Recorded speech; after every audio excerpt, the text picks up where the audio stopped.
Everybody, Peter Zeihan here, coming to you from central Colorado, about 12,500 feet, just below a fairly sizable snowfield on a mountain I was climbing. I figured this moment was the best time I could think of to talk about the Arctic. A lot of you have written in and wondering if we're on the verge of a new era of exploration and exploitation and development.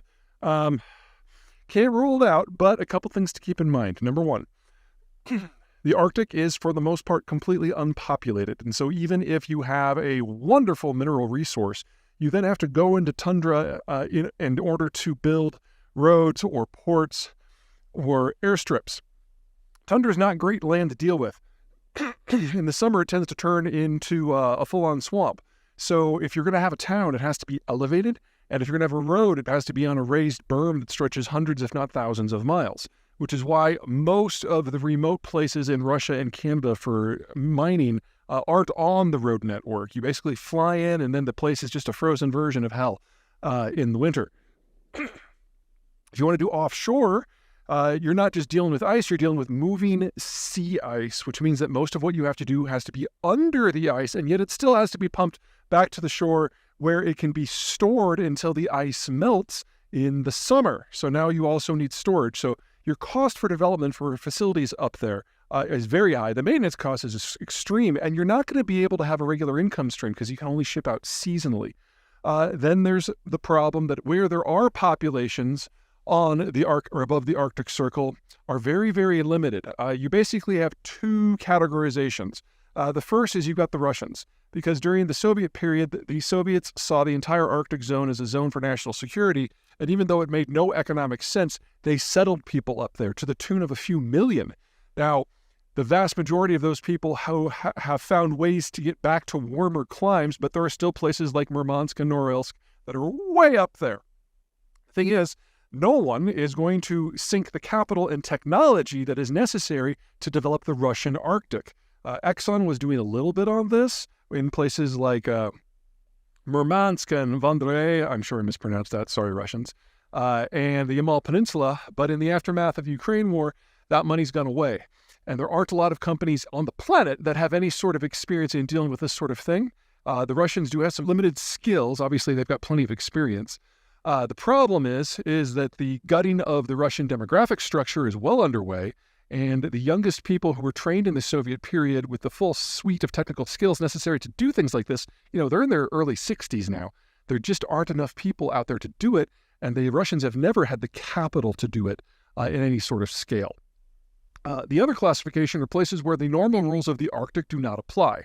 There are a couple of places in the poles where warm water currents wash up against the coastline of the continent and make it a zone that is ice-free year-round. And the one that matters there the most is the North Atlantic drift going up to northwestern Europe. So the entirety of the Norwegian coast is ice-free year-round. And that's one of the reasons why Norway has become one of the world's preeminent energy powers, because they can go into the offshore oil and natural gas zones and produce year-round. They still have to deal with the depth. They still have to deal with offshore. They still have to deal with relatively light population densities. They still have to deal with storms. But at least they don't have to deal with moving sea ice. And as a first world country, they have capital access that the Russians simply can't match. The thing, however, though, is it's already ice-free. If you want anything more than what you've got right now, you've got to wait for the pole to melt out. And I have not seen a single estimate that suggests that the Arctic Ocean will be ice-free in the winter before the end of the century. Remember, the problem isn't just ice. It's seasonal ice that moves.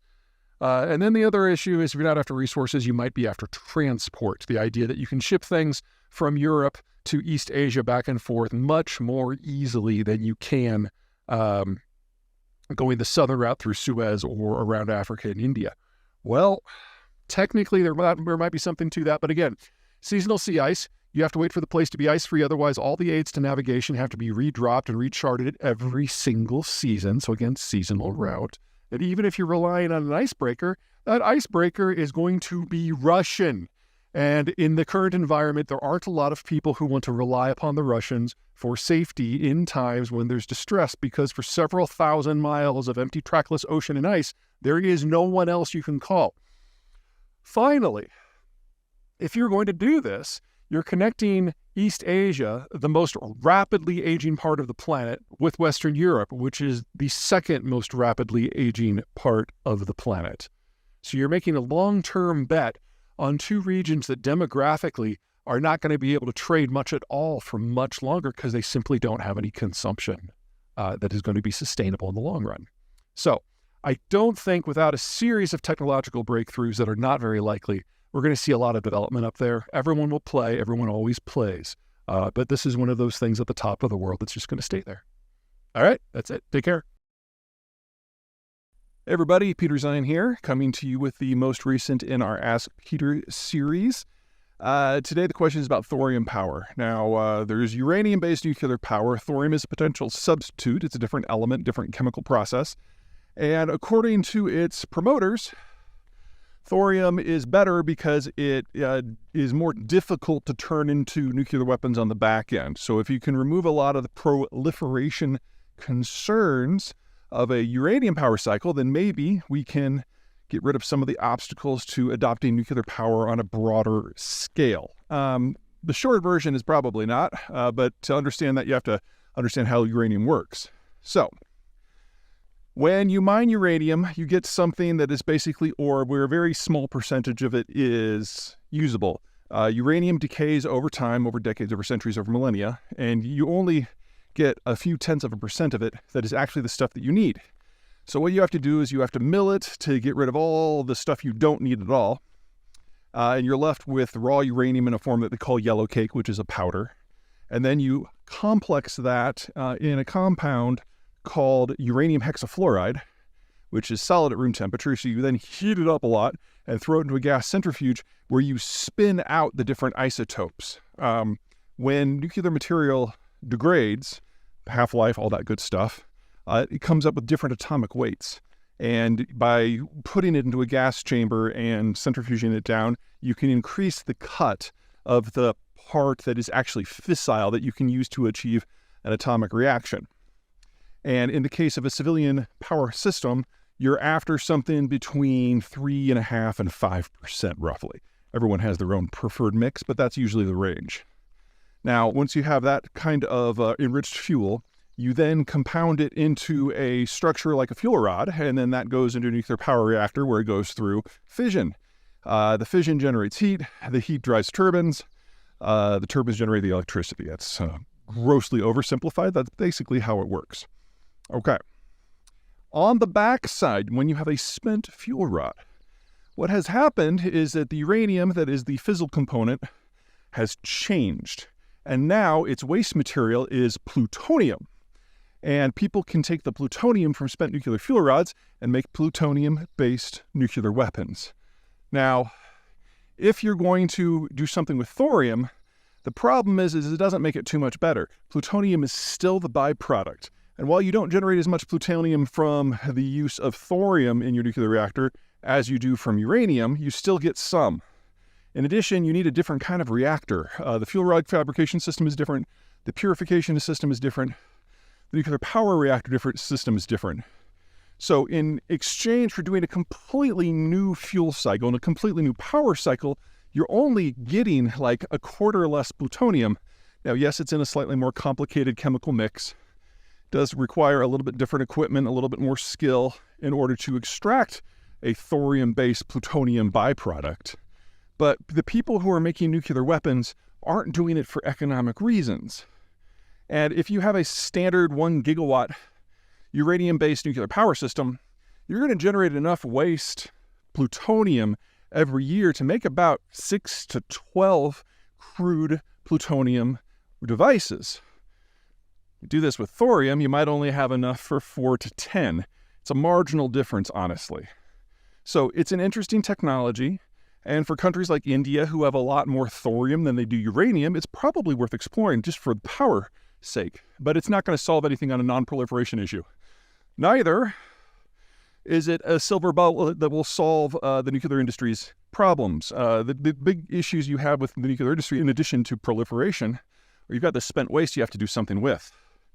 Now, in a uranium-based fuel cycle, You can recycle those rods, but doing so extracts the plutonium. And so now you've got plutonium sitting around in probably civilians' hands, which is one of the reasons why in the United States, we, for the most part, don't reprocess it.